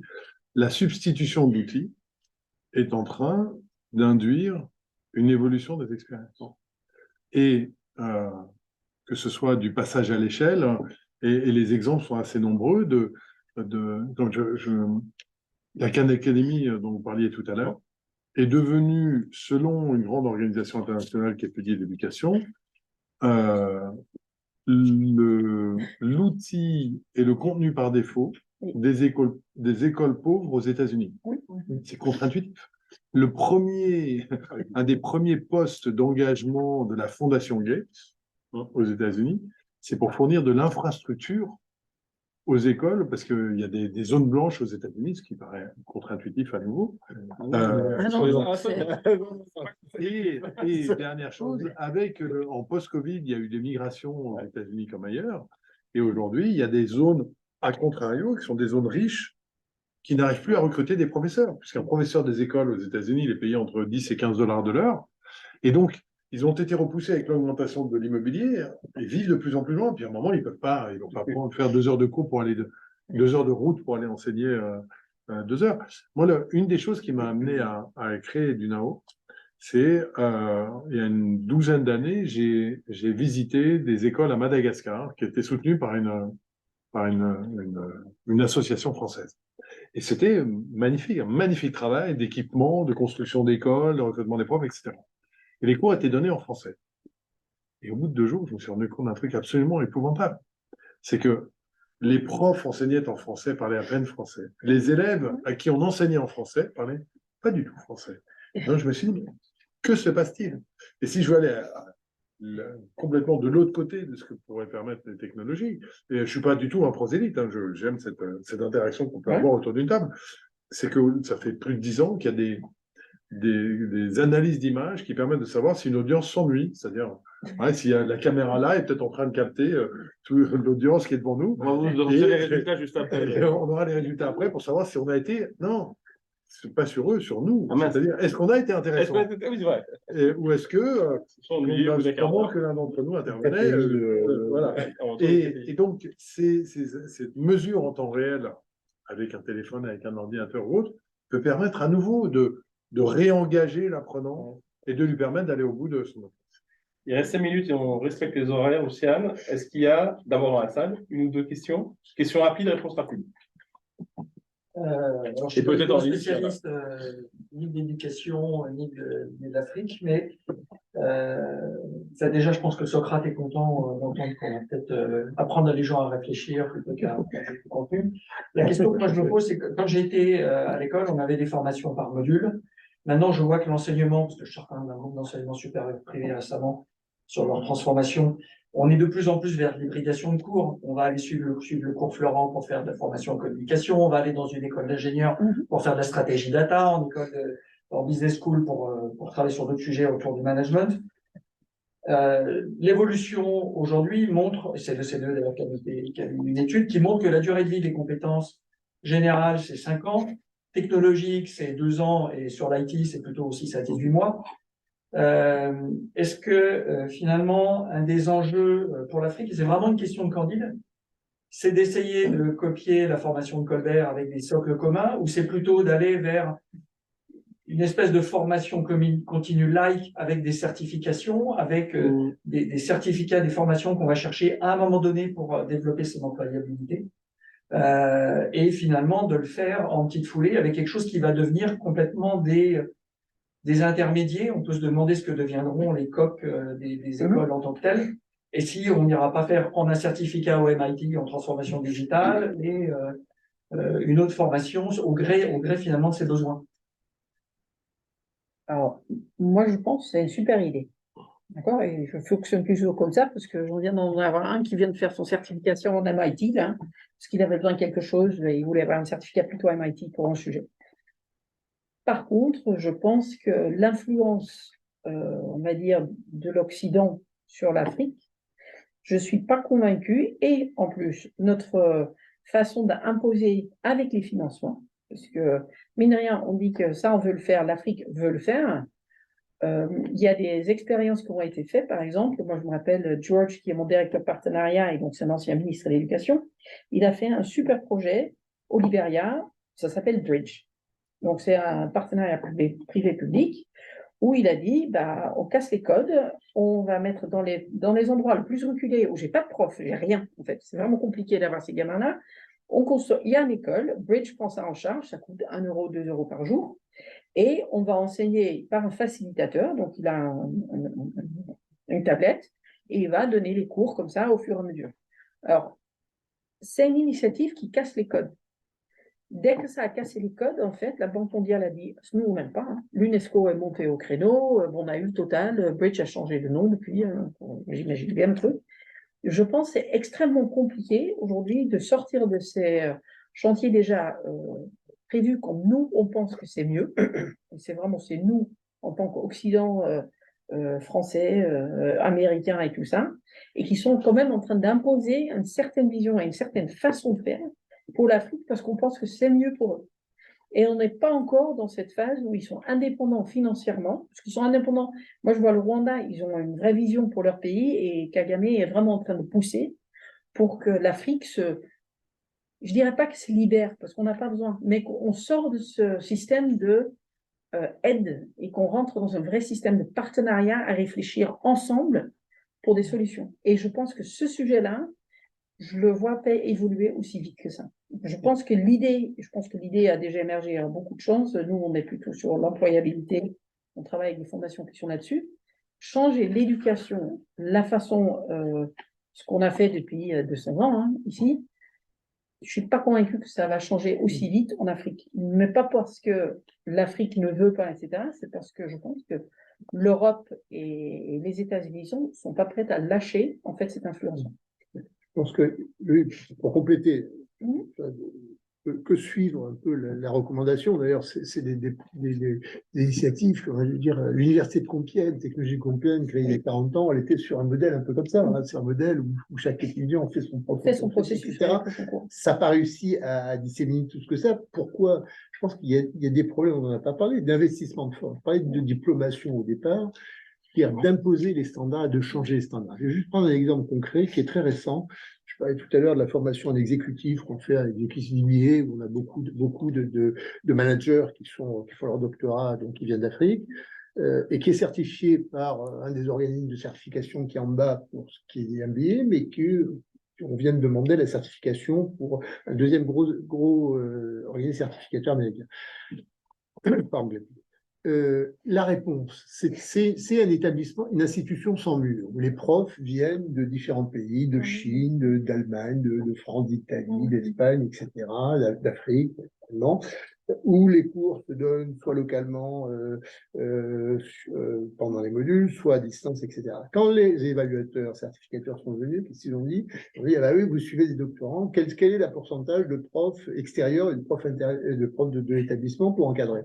Sauf que nous, on fonctionne sur un réseau de 150 profs qui sont un peu partout, qu'on mobilise au fur et à mesure. Et donc, ça veut rien. La notion de prof extérieur n'a pas de sens, parce que finalement, tous les gens sont rattachés à un établissement, etc. Ah oui, bien sûr, à l'arrivée, ils ont du mal, et on a un débat avec eux, à faire passer ces idées-là. Tant qu'on reste prisonnier des standards, et ces standards, j'en prends un, c'est certification d'établissement supérieur, c'est la même chose sur les diplomations, c'est la même chose sur les niveaux, etc. Tant qu'on n'arrive pas à faire bouger ça, on va être prisonnier de cursus de formation qui ont besoin d'avoir tant d'années, tant de choses, tant d'étapes de passage, etc. En fait, ça rassure, en fait. Je pense qu'il y a la rupture, elle se fait, on l'a évoqué chacun à notre manière, mais elle va se faire sur les usages et l'évolution technologique. C'est les outils qui font évoluer ces usages. Et historiquement, l'enseignement, il est fait par les bons élèves. Aujourd'hui, quand on a doctoré, on va engager des recherches en postdoc. À un moment, on va devenir habilité à diriger des recherches, etc. Et je me souviens de Bernard Stiegler disant, un bon mathématicien, c'est celui qui est capable de reconstruire le chemin jusqu'à Euclide. Et je trouve la proposition magnifique. Et la publicité, ça n'est jamais que le fait de rendre public l'objet de ces recherches pour que ça devienne objet de discussion, éventuellement de contestation. Ce qui est en train de se passer aujourd'hui, c'est que on met à la disposition d'un nombre croissant d'acteurs de la vie sociale des outils qui leur permettent de partager leur savoir, quel qu'il soit. C'est la notion de tiers instruit, développée par Michel Serres, qui est de dire on est tous des sachants de quelque chose. Michel Serres était un des premiers parrains de notre entreprise, et parce qu'on croit beaucoup à cette approche un peu socio-constructiviste, qui n'est pas socialiste, mais sociale, au sens où nous sommes tous des sachants de quelque chose. Et aujourd'hui, les technologies permettent de partager ces savoirs. Regardez en fait un exemple typique française, c'est l'école 42. L'école 42, au départ, n'était pas diplômant. D'accord? Aujourd'hui, il fait un bachelor, il peut faire un master, etc., reconnu par l'État, etc. Mais au départ, ce n'est pas le cas. Au départ, c'est un système où on met des gamins dans leur piscine, ils appellent ça leur piscine, en fait. C'est bon, parce que c'est la psychologie. Avec beaucoup de moyens. Avec énormément de moyens. Moi, j'ai été aujourd'hui, donc j'en parle aujourd'hui parce que j'étais donc du coup avec Thierry aujourd'hui, mais c'est un système, quelque part, de peer-to-peer learning. C'est-à-dire, j'apprends de mes potes qui sont aussi bons que moi et qui savent peut-être mieux, etc., etc. De rentrer ce système-là dans un système aux États-Unis avec Khan Academy, ça marche, parce qu'il y a un moment donné, ils n'ont pas de profs, ils n'ont pas de moyens, il y a un truc à faire. Aujourd'hui, par exemple, en Afrique, on n'a aujourd'hui pas la connectivité, on n'a pas l'infrastructure, on n'a pas les devices qu'il faut avoir, si vous voulez, pour démarrer. Mais vous regardez la France. on a tout ce qu'il faut, en fait, pour faire tous ces trucs-là. Mais quelle est la problématique? Il y a les profs, il y a les parents. Qu'est-ce qui vous rassure plus? C'est avoir des gamins avec des bonnes notes. C'est super important. Des bonnes notes, parce que quand ils rentrent avec un 0 sur 20, bah, les gamins, moi je vois globalement les gamins qui rentrent, j'ai eu un 4 sur 20, comment je vais expliquer à mes parents? Et en même temps, on a un discours, on veut apprendre de ses erreurs, machin. Mais un 4 sur 20, c'est pas très top. D'accord? Donc, il y a un double discours qui est très compliqué à changer aussi chez les parents. Parce que ça rassure les parents d'avoir une éducation, ce qu'ils ont eu eux, avec une situation aujourd'hui qui est la leur, qui est plutôt bonne dans certains milieux, qui se disent, mais pourquoi ça a besoin d'évoluer? Parce que regardez, moi, j'ai bien fonctionné. Voilà, on est dans ce système-là aussi. Ça rassure, en fait, à la fois le parent, la famille, d'avoir des gamins avec des bons élèves, parce qu'un gamin en échec scolaire, peu de parents en parlent, en fait, très fièrement, en fait. C'est compliqué à aborder ce sujet. D'accord? Et donc, je pense qu'il y a un sujet, et ça en Afrique également, c'est important d'avoir des bonnes notions scolaires, il y a des besoins d'avoir des bonnes notes, etc. Et changer tous ces systèmes, c'est compliqué. Je voudrais témoigner aussi d'une chose, c'est qu'en Afrique, c'est aussi très important la marque Oui. de l'établissement scolaire. Oui. Ils vont chercher les meilleurs. Oui. Et toi, tu as cité MIT, Polytechnique, HEC, etc. Et la 10e business school française, ils ne connaissent pas, ça ne les intéresse pas. Non. Et c'est un marché mondial. Ils vont Et ça, chercher oui, oui. les marques. Mais ça change aussi très très vite. Oui, mais Non, mais ça change d'abord en France. Quand je vois des recrutants dans des grandes entreprises dire, indépendamment du fait que de toute façon, il y a 300 élèves qui sortent d'HEC tous les ans, à peu près autant du top 5 des grandes écoles de commerce. Donc, il y a une carence d'accès aux jeunes diplômés. Il y a des élèves sortant d'écoles moins prestigieuses ayant les mêmes capacités oui, non, mais d'exécution. ce que je dis, les parents sont prêts à, Mais les parents sont prêts à les financer. formations des grandes marques. C'est exactement ça. Et en Oui, ça- Afrique, c'est très clairement le cas. Mais il y a un vrai secteur d'éducation privée. C'est ça, c'est une forme de Il y a concurrence. un qui marché, s'opère. Il y a un marché sur il y a l'éducation un privée en Afrique. marché éducatif en Privé. Afrique, Oui, voilà. de partout, qui est très lucratif, hein, parce que les parents, il y a quand même si on pense que l'Afrique, il n'y a pas beaucoup de sous, il y a beaucoup de sous. Et donc, les gens sont prêts à payer. Notamment avec classe moyenne, il y a plusieurs études ont montré qu'ils avaient une vraie volonté de financer les études On pour leurs envoie des enfants gamins et en pour les Inde aider à et progresser. faire décoller, ouais. Donc, je pense que... Je vais faire le timekeeper, il est 19h35. On avait dit qu'on finirait à l'heure. Bon, un peu débordé de 4-5 minutes. Une seule question, mais vous avez mis à quart d'heure à répondre à la première, donc il n'y en aura qu'une. Voilà. je peux parler après. Exactement. Merci beaucoup. Et on libère ceux qui sont à distance et on arrête. Et on remercie quand même nos intervenants pour leur intervention. Merci. Merci, Gabriel.